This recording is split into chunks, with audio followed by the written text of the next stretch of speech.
See Now you you. can see me. Okay, great. And I see, of course, you, lovely Rohini, and I see your handsome hubby. Hi. Hello. Well, thank you so much, Elsie, for taking the time to participate in this live webinar and also for being one of the speakers in the live program, the 6-month program. So very grateful to have you share with us today and to have you participate there. And thank you, everybody, for taking the time out of your day to show up and be here with us. So I'll just share again about some of the logistics, and then we'll jump right in. So everybody is going to be muted unless you unmute yourself on the bottom left-hand corner. But because of background noise, it's really helpful to just have as many people muted as possible. And then if you do have a question, or if you would like to share, you can click on the participants button, and there's a button there that you can click to raise your hand. And when you raise your hand, I'll be able to see that on the right-hand side, and Angus is also going to be helping me track that today. So we're really looking forward to this time together. So Elsie, I have to say how excited I've been about having this time with you. It's been something I've been looking forward to. And as I was thinking about it, one of the things that stood out to me was a conversation that we had when we were getting ready for a training that we were doing with Barb Pattison and yourself and myself in Malibu. And we were talking about how the group was quite a diverse group. Some people were very new to the principles. Some people were really, had been learning and immersing themselves in the understanding for years. And there were lots of different spiritual traditions represented. And the thing that you said that just really hit home for me, she said, well, that doesn't matter. We're just going to speak beyond the words. We'll speak to what's beyond the words. Like, none of that is important. And that, to me, is just something that you do so beautifully, is in your sharing, the feeling of what's behind the words comes through so powerfully. And that really, to me, captures kind of the heart and the essence of this teaching. And I never had the opportunity of knowing Sydney Banks in person, working with him, studying with him, yet I have been so deeply touched by the teaching that he shared with the world. And it's because of you and the other original students that learned from him and took this teaching out into the world. So I just really want to provide that platform to share this understanding in the truest essence to the way that it was originally shared with you. And I'm just going to give you free rein to do that in whatever way you'd like to do that today. And we'll go from there. Pardon me. Well, first of all, I'm delighted to be a part of this, and was really touched by your vision for sharing this program, and also supporting. Whoops, what's happened here? It's okay. I think I might need to mute people again. Oh, okay. And supporting Sid's legacy by offering what you're offering with some of the original students that Sid had. So I was very touched by that, because that is the kind of the first time, especially in a smaller, intimate group like what you have. And so I thank you for inviting me to do that. This month, actually, since I returned from a month-long vacation with family, that was just amazing. And I didn't know that I was really learning anything, because I was having so much fun, and it was all about family, that even when there were times where, when I was in Prague, I was invited, to go to the conference and meet with people. And it was like just a split second of thought, to be drawn to that. And then no, because I promised my family that we would have that time together. And that time together really taught me a lot since I've returned home. It taught me a lot about living my learning. And Sid, of course, illustrated that he knew nothing about teaching others or sharing with others. He had hoped to be a foreman at one point at the pulp mill he worked in, but because of his insecurity, that was a barrier for him in terms of leadership and teaching others. And yet when he had this profound experience, he Go to bed. I'm going to my room. Room?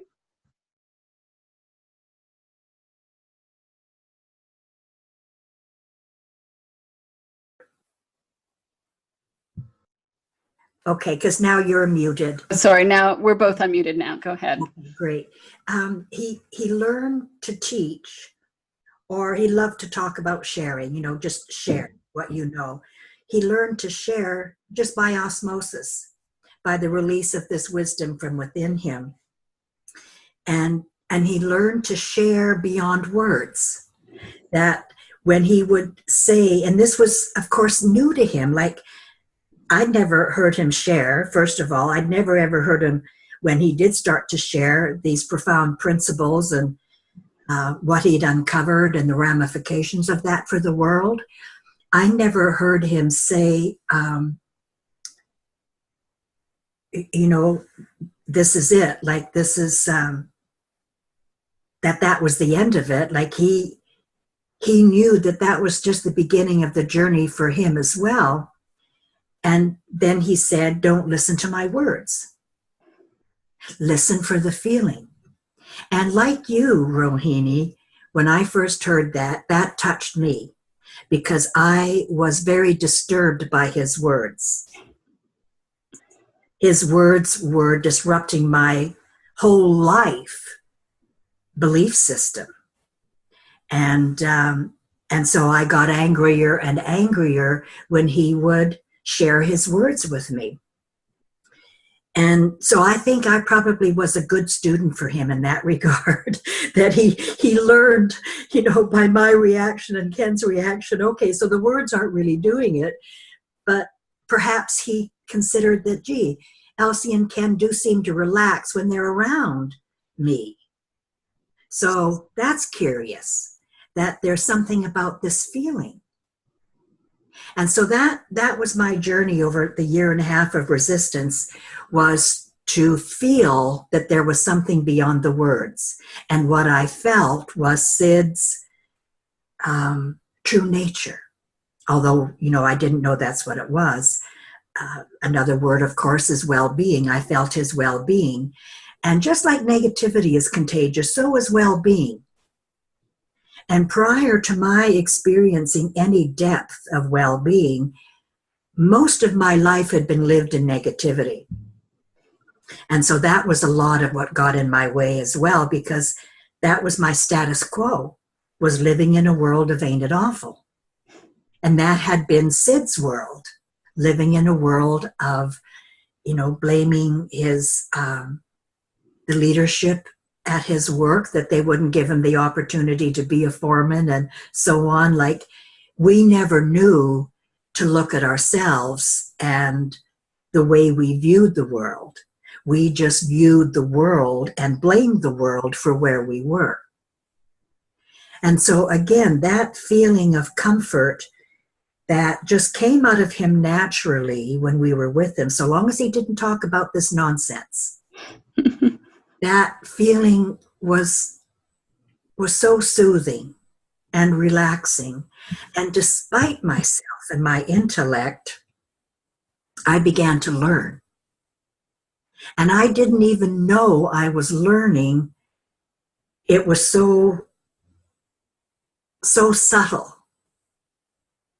But as my tolerance, if you will, for well-being increased, I naturally wasn't quite as negative unless Sid talked about this. And then it just, created such angst in me. And I really went back into that negative world again. But, I did a webinar yesterday. I did a webinar the day before, 3 webinars back to back. Somebody has been messing with my calendar. I don't know who that is. If there's somebody guilty in the audience, raise your hand right now. You know, but each one has been different, and I've learned so much from each one, and from a conversation that I've had with different people. And one of the things, again, is about what you first, the topic you first spoke to, about speaking beyond the word, because in each webinar, there were people from different categories of learning. And once again, I saw that it was the feeling that touched people, that their true nature was stirred. And that's the beauty and gentleness of this understanding, that it doesn't matter where you are in your journey, that if you're resistant as I was and as Ken was, the power of this understanding and the power of insight is such that it pierces through rage. I know we talk as practitioners about what is most conducive to receiving insights. And it's, to have a quiet mind if possible, and so on and so forth. But I'm here to tell you that that's not the only way, honestly. I mean, it's helpful, it's lovely. But I can honestly say with integrity that for me, there was a split second where wisdom came through and offered me information. And what I saw more deeply yesterday is that it wasn't even about the information, although I want to categorically state that the information was transformative to me.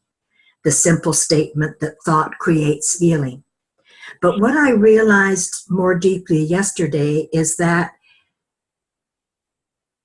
innocently, I've been honoring more the place that it came from. Honoring my true nature. And that I've been honoring my true nature so naturally that I didn't even realize that I was doing that. That's how gentle and subtle this understanding can be.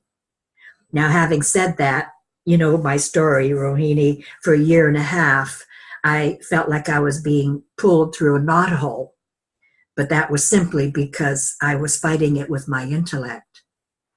So I really encourage the people that are on this call, if you're new to this understanding, or if any challenges come your way, just relax.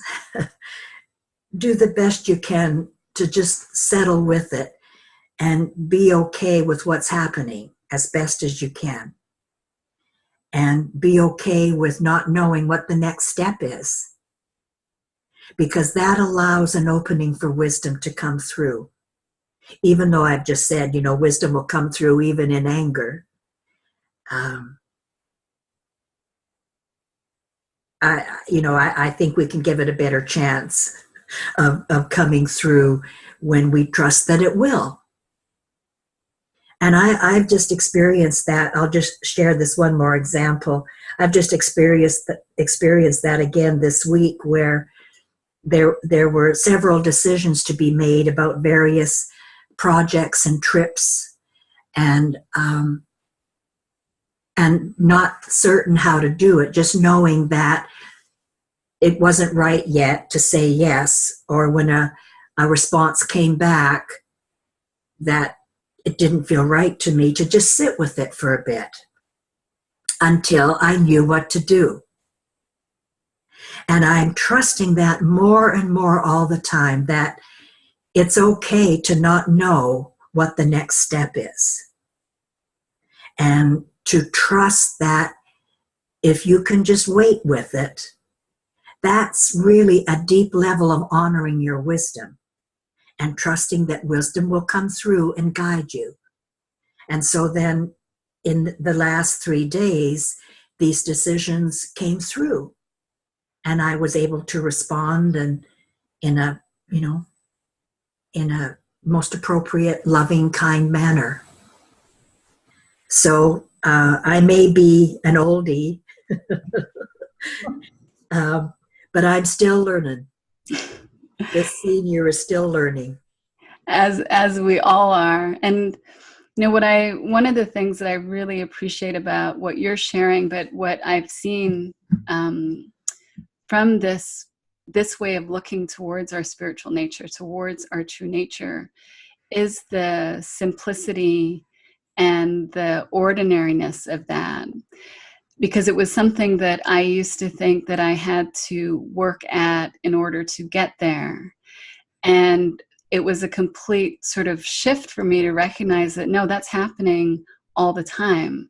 I can't help but be connected to my true nature, and that I don't need to work on myself or fix myself or change myself in order to have that experience, nor does it, when I'm not my best human self, does that stop me from getting there either.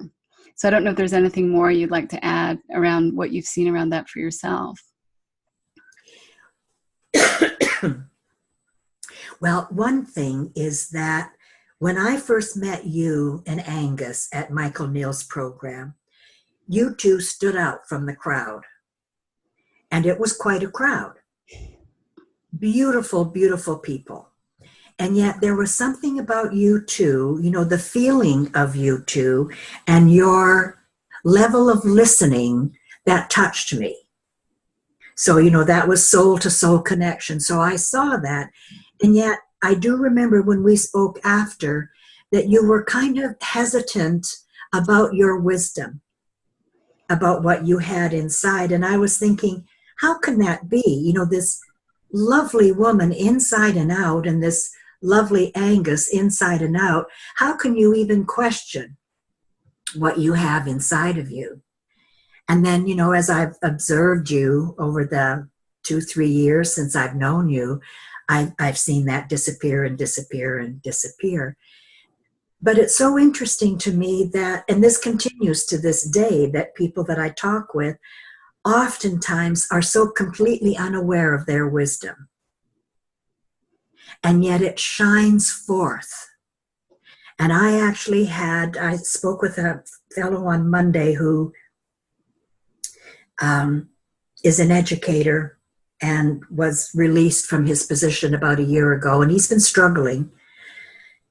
And so when I spoke with him, he was sharing with me what he's been doing to find work and how he's been volunteering and whatnot, and that he wants to coach from this understanding because he's been touched by it, but he's uncertain how to do it and how to share it. And he said when he did go out to teach what he knew as a volunteer to offer his services, none of it panned out. The 2 or 3 places he went to, it just didn't pan out. And I could feel his insecurity as he was talking about this. And I know from my own experience that when you're feeling insecure or needy and you're applying for a position or offering to share, that feeling will touch whoever you're talking to. Doesn't matter if they know nothing about the principles or this understanding, their true nature as well. And they'll feel you. And so he said, one of the things he said that struck me is so like nothing panned out. And I don't really know why. He said, I was really scared. And that's what struck me. He was really scared, but he had the courage to go and do it. So that was the nugget of wisdom I held for him to have a look at. It's like, okay, so you were scared, big deal. But you had the courage to override that and go in anyways. And he said, but I was still scared. And I said, I don't care. I don't care that you were still scared. What I really respect is that you still had the courage to go in and offer your services. So then I got curious about what he was offering, and he started to share with me, and he shared from love. and his own understanding of what he was offering. He was no longer teaching topics. He was sharing what was real for him. And the feeling of that sharing with me touched me. And I said to him, "You're hired." You know, like I would hire you in an instant if you came to me like that. So, you know, I offered that to him to see what was right about that engagement. That he had the courage, and to honor the courage rather than honoring his fear. And so again, it's like we do that all the time. We have a choice. Something comes up in our life. And because of our human nature and that life is a classroom, oftentimes, even with the best understanding, we can kind of go to what isn't, and we can work it. We can recycle it and rework it, and, you know, rather than honoring what is, like the courage of that man to go in and do it. The next thing he said that really struck me was, he said, "You know, I see the divinity in the children I work with, and in others that I come in contact with. Why can't I see it in myself?" he said. And he has a bit of a religious background, as I do. And it really struck me again, like, how do you think you can see the divinity in others if that's not you as a divine soul seeing it? Like, where else would you get the power to see were it not for the seeing of your own divinity? That's so beautiful. And as I'm listening to you, I just feel kind of like just that relaxation that you were talking about, just letting go happening. It's like what I love about this understanding is that it is infinite. I'm always feeling that like there's more layers just getting peeled away, more freedom that I get to experience, and that, you know, when I'm working with clients, I get to see the same for them. And that is just so, that's what lights me up, is just feeling that inside of myself and seeing the power, the transformative power that it has. And when you're talking about that example with that gentleman, it's the simplicity of what you pointed him to. Like, it's so obvious. Like, yes, he had the courage to do that, but the way in which you're seeing it, it's not just focus on the positive, don't think about the negative. It's really seeing where that's coming from. That's what I'm hearing. It's not just, focus on the positive. It's like, no, see where that's coming from inside of you. That's and right. Feel where that's coming from inside of you. And when I look in that direction for myself, I can't help but be drawn toward that because of the feeling behind it. That's right. That's right. It's repositioning what we honor. Yeah. And that honoring, that ability to honor is way beyond, as you point out, you know, positive thinking, because positive thinking is still the form of thinking. It's a difference in the form, and that's nice. But I love that you pointed to what is deeper. And our ability as spiritual beings to honor who we are at the core. There's nothing that can substantiate and move us along in our spiritual evolution and our psychological evolution. Like what I learned from these last two webinars, and then speaking with you, and if we, you know, take time for questions and so on, is that there is that interplay between spiritual and psychological. And although when Sid first had his experience, it was full bore into spiritual, because that's what he experienced, was the spiritual reality beyond the physical form. And he talked freely and powerfully about what he had discovered is God. And not God as I thought about God, as like this entity or something, but he talked about it in a way that he said, Elsie, you don't know. It's not what you think. It's the spiritual energy behind life, this formless energy behind life. Well, that meant nothing to me, except it scared me. And yet, as time progressed, once again, it was like the feeling of him that would settle me down and allow me to experience my true nature without words. And I began to honor that more as my tolerance for well-being built. Doesn't that sound odd? It does. It's really funny that we have to develop a tolerance for well-being. I know that's so true, but I know there was a point early on because I was so unused to living in love and well-being that I kind of would wake up edgy one morning and I'd pick a fight with Ken. And so Sid, of course, helped me understand that that's what it was. It was just that I wasn't used to that much well-being in my life. And that was a real turning point for me again. You know, it was seeing beyond the words where we started. And it was learning to live in love rather than my habitual living in negativity. And that's such a natural draw to step into that loving internal space, even though it is funny that we build up, we were like, oh, that's scary. I can remember having an experience, and I think it was when you were speaking, and I was just filled up with such an intense feeling, beautiful feeling, and it scared the daylights out of me, and I just like clamped right down. And you reminded me, because I talked to you about it, just be grateful for what you have, because I think that was something that being open to these beautiful feelings, these beautiful experiences, I started to get attached to that and be, even though there's not a technique or a trick, trying to get a quiet mind, more like figuring that out, like getting attached. And what's so much more peaceful inside of me at this point, I know there's more to go for sure, but I feel more peaceful around it now, is being able to see that,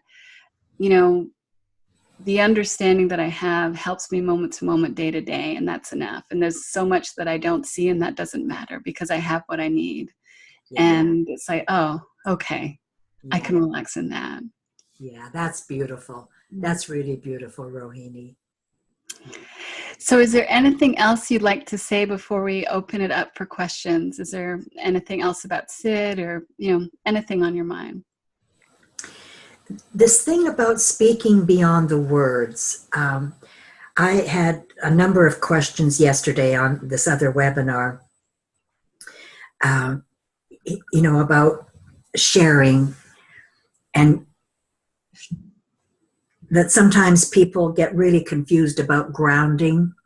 And there, again, there may be new people on board here now that aren't familiar even with that term, grounding. But often times people and practitioners who are training take grounding to be the ability to articulate the principles. And it's not that at all. That is secondary as far as I'm concerned, what I see. What is primary is the feeling that you're coming from, because it bypasses the words and it touches on a soul to soul level. And so people would say, well, then what about, sharing in education, sharing in business, that I get stumped sometimes as I try to articulate my words, or sharing with my colleagues or family, and not to be concerned about that. I found myself in trouble when I tried to share the words with my family, my siblings and so on, who were scared about the change in me as I had been scared about the change in Sid. Even though part of me saw what happened to him in terms of one day he's insecure and walking around as if he's got the weight of the world on his shoulders. The next day when he comes in after this profound insight, he's walking as if he's on a cloud. And you talked about the light within, that this is what lights you up. Well, let me tell you, that was the first time I saw a very profound example of somebody being lit up from the inside out. And so that really illustrated the power of, once again, beyond the words. It scared me, but I still recognized it because my true nature recognized it. So I learned to go beyond the words with my family as well, and to live in love with them as best as I could. And that's what Sid did with us, is that when he saw how afraid we were, he just changed the subject then. And he wouldn't talk to me or Ken about this unless I asked. And the weird thing is that despite myself, I would find the questions coming out of me just naturally. And when he would respond, I'd get rather uppity. And I would say to him, Sid, I invited you over for dinner on the condition that you wouldn't talk about this nonsense. And he would chuckle, which made me even more upset. He would chuckle and say, "Oh, dearie, you asked me." It just came out of me, my true nature.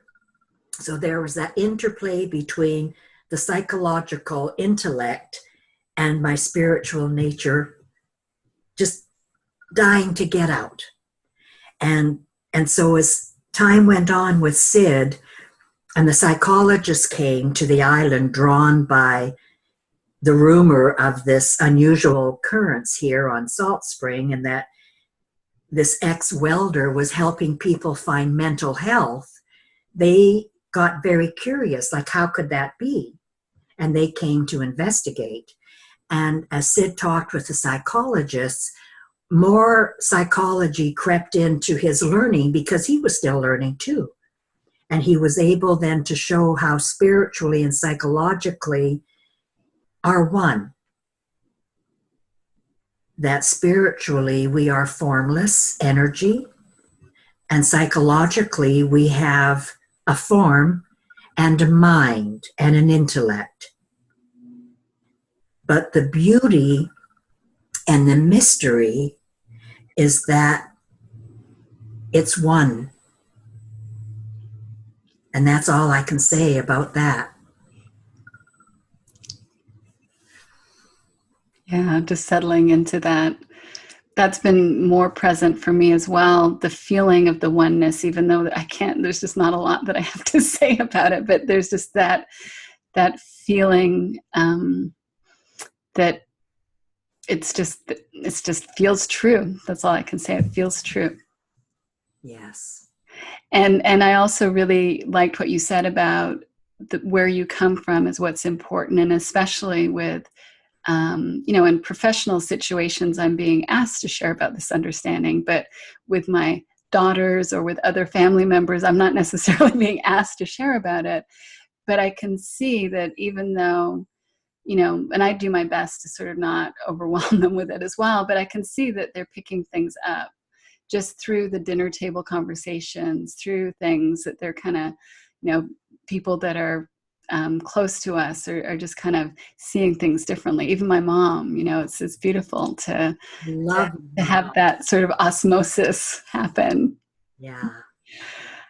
All right. So should we open it up for some questions, Elsie? So just to remind everybody, at the bottom of your screen, if you click on the participants tab, there's a raise hand button. And if you raise your hand, then we'll know that you would like to ask a question. And then I will unmute you. So we'll give people a moment. Or is it going to be a quiet crowd today? Oh, here we go. Diane, let me unmute you. Hi, Elsie. It's an honor to meet you. Oh, it's an honor for me to meet you. Is it Diane? Yes, it's Diane. Diane, it's an honor to meet you. Thank you. I really like this beyond the words. I remember the first time I listened to you speak, I watched you on a 3PGC conversation, and the feeling was palpable. I sat here and I cried. Yeah. In fact, I wrote to you and I asked you to be my guest in my group, and you said yes. Wow. Yeah. I was so touched by it. I said, I must write to Elsie. And but today I noticed that, actually Monday I noticed, because you just touched upon something which is I've been noticing a lot. And you said that Sid did not speak about it unless you asked. And on Monday I was with two friends, and one in particular is going through really a rough time. And I was sitting there listening, and there was this voice in my head, and I was directing it at them, but I was not saying it out aloud, but it was like a fly buzzing around in my head. Why aren't you listening to me? Why can't you get this? If you and I want to step out of that principles mode, or that inside out mode, and your true nature. Because what strikes me most of this whole conversation is not necessarily the principle of thought, but our true nature. And recognizing deeply who we truly are. Yes. So, but me sitting there screaming my head off without actually uttering a word is really not helpful to me or to come from that feeling. Yes. So it's not really a question, or maybe it's a really roundabout question to address this feeling that maybe new triplex. I mean, I've been around this paradigm for a year or so. Okay. Okay. That's a and great question. It's a great question. Do you mind? I know I kind of interrupted you. Do you mind if I respond to you now? Certainly, please. Okay. It's a great question. And this may be helpful to you as it was helpful to me when I started to realize bit by bit, and I'm still realizing it, that our true nature is the principles in action. That we are the principles in action. And even though I've been talking more about our true nature and so on, we're the principles in action. Our true nature, our true self, that's our spiritual ability to use this energy to create form, to create our reality. So you can't divorce our true nature from the principles, from the ability to create, to be aware, to be the bed where insights are born and shared. That's who we are. That's what our true nature is the principles in action. The more I realize that, the more I don't teach, I share. And I don't care if people hear or not, because I know if they're touched, as you said, you have been on this call, and you were when you listened on the webinar I did for 3PGC, that was your true nature. And I know when people are touched in that way, that they're hearing the information that is necessary for them to evolve. I know that. So do you know what I mean? So I don't care if they don't acknowledge they've heard me. I know they've heard me. Whether they know it or not, I know it. I know it. I know it even if they go away angry. Why did they go away angry? Because they were touched, and it made them afraid, just like it made me afraid. But even better is if a soul like you, who wells up inside and feels that deep emotion, I know you've heard. And so I have no expectations. I have no goals. It's already done. It's a done deal. When somebody is touched, it's like full stop. The job has been done.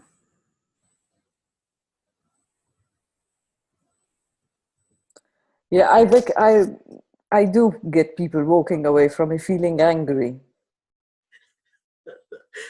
Well, but you can see it as a good thing that they can be angry, maybe because you've pressed a little bit, but still their true nature is stirring.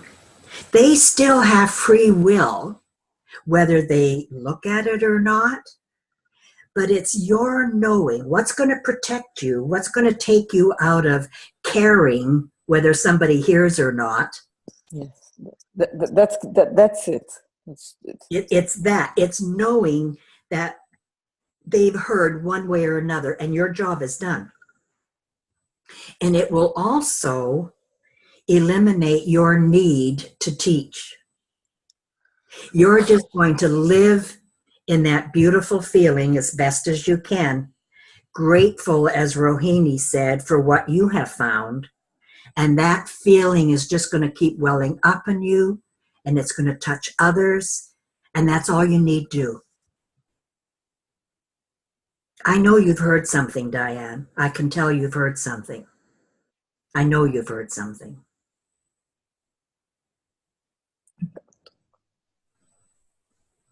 I can't talk, sorry. Thank you. Honestly, thank you. Thank you for bringing that up and allowing that to come out. That's beautiful. When I heard eliminate the need, it will eliminate the need. Yeah. Thank you, Elsie. Thanks. All right, my dear. If you don't mind, we're going to slip away and see if someone else has Don't mind at all. Thank you. Thank you so much. Thanks, Diane. So we're going to go, it looks like Clecia. I'm going to unmute you now.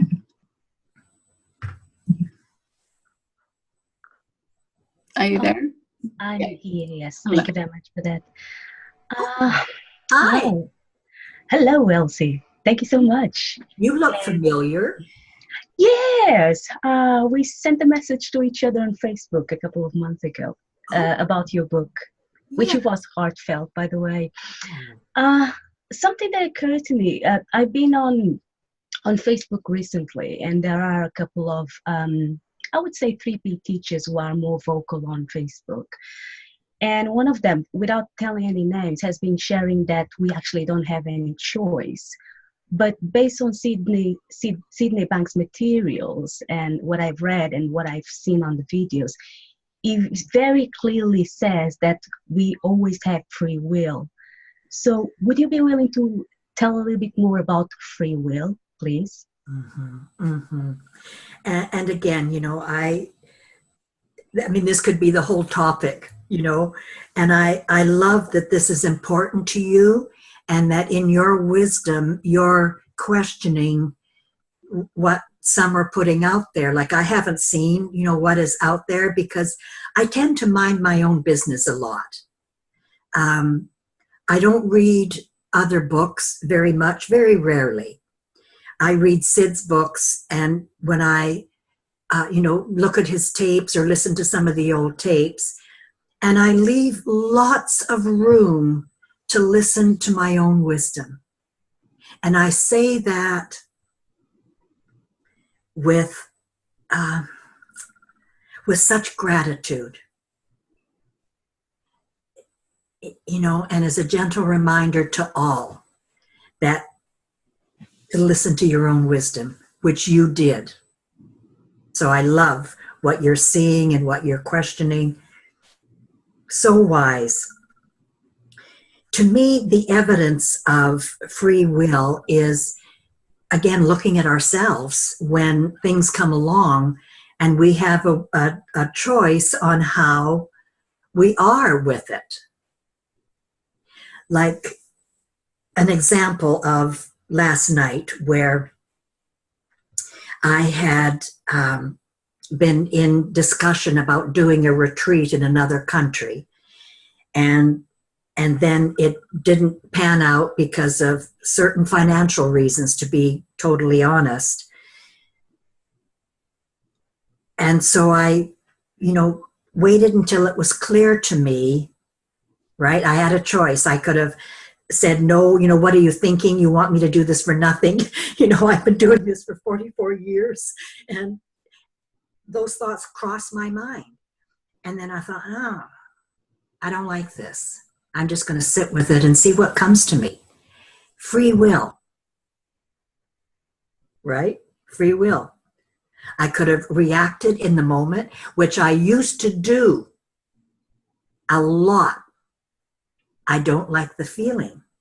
The feeling guides us. The feeling is part of our true nature that guides us to live a life with grace and ease.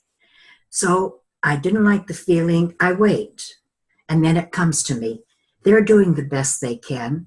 Had this opportunity come to me like even 20 years ago, I would have done it for nothing. Because I did it for nothing for 10 years. And so I was able to respond with love and gentleness. And the response I got back was so beautiful and tender that I knew I'd come from love that brought love coming from them. So that whole situation was based on my free will. And then again, last night, I had a thought burst. And I'm borrowing this phrase from a dear friend of mine who commented on a thought burst I had. And I really like that. So I had a thought burst, and I thought, I could still work with that group and encourage them to find a sponsor. If they can't raise the funds, minimal funds to bring me there, maybe they could find a sponsor. And then I could do this too, this other group that's asking me. I could put the two together. And I passed that on to Ken, and he said, geez, hon, are you packing your calendar too full again? No, no.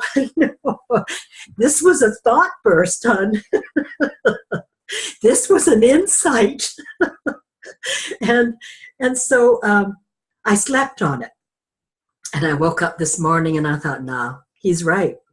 I'm packing in too much. I'm away on a like almost for a month and a half prior to that. And then I'm going to come home and I'm going to do this again. So once again, it's like free will. I have a choice. Thank God. Like, who are we? How dare anybody say that we don't have a choice? Of course we have a choice. That's our journey. That's the profundity of our evolution.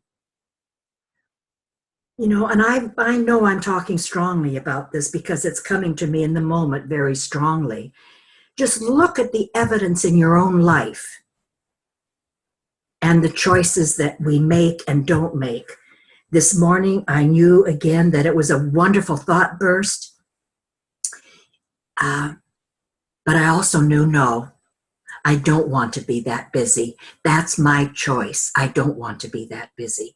And so I emailed like both groups to say, thank you so much for this wonderful opportunity. And maybe later on, like in the next year.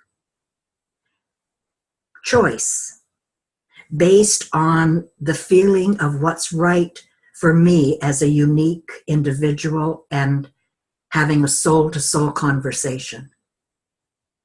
Does that help? It does help, absolutely. And thank you for speaking strongly. It definitely hit the spot. Great. I'm just going to leave this again by telling you how much I respect your wisdom in considering the truth of what you were hearing. And for everybody on this call to really look at that.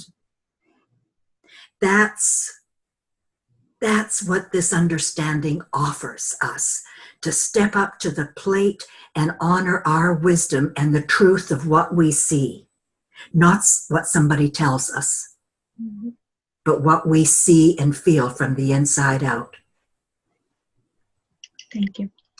Thank you. Thank you. So Fiona has a question, so I'm just going to unmute you, Fiona. Fiona, you there? I am. Hi. Hi. Hi, Fiona. Hi, thank you. It is definitely an honour to meet you, and thank you, Rohini, for bringing us this. It's lovely. So I'd like to, what Kalisa just brought up. It's something that I've been thinking a lot about. My own perception is that we do have choice. Like, we choose to get out of bed, we choose what we do for a living, etc., etc. And then what the conversations I've been having with people are, well, but if you're oneness, who does the choice? Who makes the choice? So this is something I've been thinking about a lot, and over this weekend, and it's just really interesting because I feel a bit embarrassed to say it, but over this weekend, something's definitely changed inside of me, and there's just a deeper feeling of oneness, and at the same time, I'm really convinced that we have choice. That's the beauty. That's the beauty of the formless and the form that I mentioned earlier, that the oneness is in that they're one thing, but it's our spiritual energy, or this formless energy, that we as human beings can use to create our reality. That's our continuing education. That's the gift we have to continue to evolve so that the confusion isn't there anymore. Where the feeling of the oneness gives you the information and the education to, for you to continue your journey. Pardon me, in the same way that at one point I would have been confused about free will. But actually, I don't think that was a lot of confusion there for me. I was confused about other things, but I think free will was pretty clear to me that we have a choice. But it's like, if we're talking about our human nature and our spiritual nature, it's our human nature. That's the game. That's the game of life. That's why we're here. It's our human nature to learn how to choose wisely by relying on our true nature. Yes. You see? You got that. Yeah, I thought I had it before, and then lots of people have been questioning me, and I was thinking about it, and it doesn't really matter, because the fact that it's brought me to an even deeper knowing of oneness has been wonderful. So it was obviously something I needed at the moment, almost like a curveball to look at things and appreciate a deeper understanding, or a deeper open. I don't know what it is, and it doesn't even bother me what it is at the moment, because the feeling is amazing. The feeling's really good. And that's the other thing that I know we're getting close to our time, that I want to just reinforce. Again, I can't reinforce it enough. It's the feeling. It's the feeling of our true nature, which is the three principles that is the teacher, that is our teacher, and is the teacher of humanity. Full stop. And I love that each one of you that have spoken and shared your comments or questions have come to the table with that feeling. I take my hat off to you. Thank you. All of you, and thank you.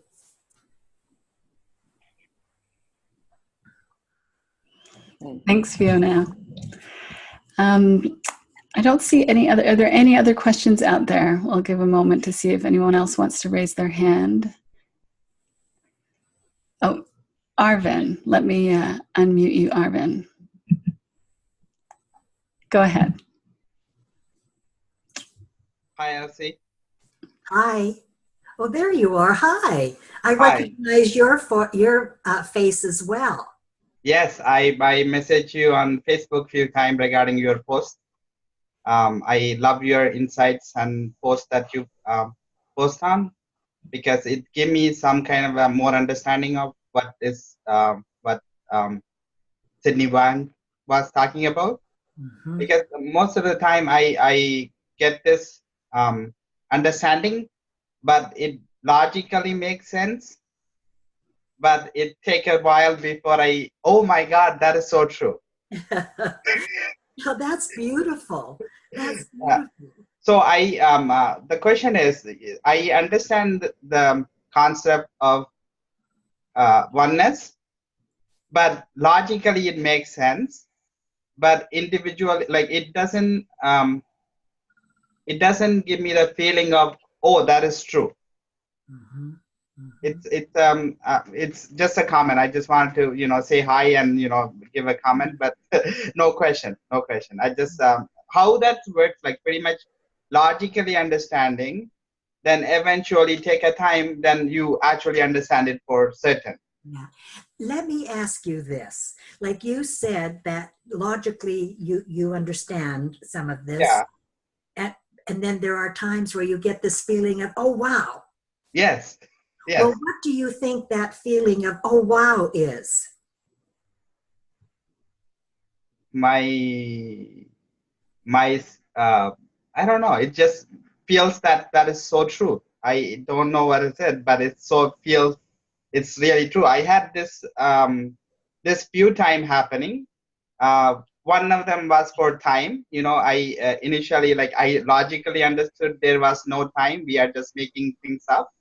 But one day I was driving and it clicked to me that there is no time. We just actually are in the moment, every single moment. Yes. That was like before I would actually have my past, my futures, and then my present moment. But after that incident of me getting aha, I 100% understood there was no time. I just make it up. But you see, that's the beauty, because you experience the oneness in that moment. Mm-hmm. Oneness is where the aha came from, our spiritual wisdom, or spiritual intelligence, and you, the physical body, the human body, got it. Yeah. That's the oneness. You see, sometimes it's so simple that it goes over our head. Mm-hmm. But when you mentioned the feeling, I knew something had hit you, something had transpired. Oh, and yeah. so that's it. It's understanding that the feeling and that it's expressed through your physical body, and that information, that's the oneness.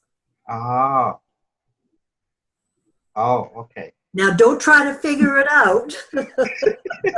Just sit with it. Just sit with it and feel it. Mm-hmm. Okay. Yeah. Great question. And thank you. Thank you for coming on so I can know who you are now when I see you on Facebook. Okay. Thank you. Bye. Thank you, Arvin. Wow, that time flew by. It did. Yeah, so thank you, Elsie, for taking the time to be here with us. And thank you, everybody, for all of your questions and your participation. It's like, I love that we have technology in this way that allows us to come together, and that the feeling permeates even when it's not done in person. Like I get that experience, and it's so beautiful. So thank you. Thank you all too. And thank you, Rohini, for arranging all this and inviting me to help you kick off these webinars. I've loved the conversations once again. So thank you. And Angus, thank you for your help as well. Goodbye. And take care, everybody. Bye-bye.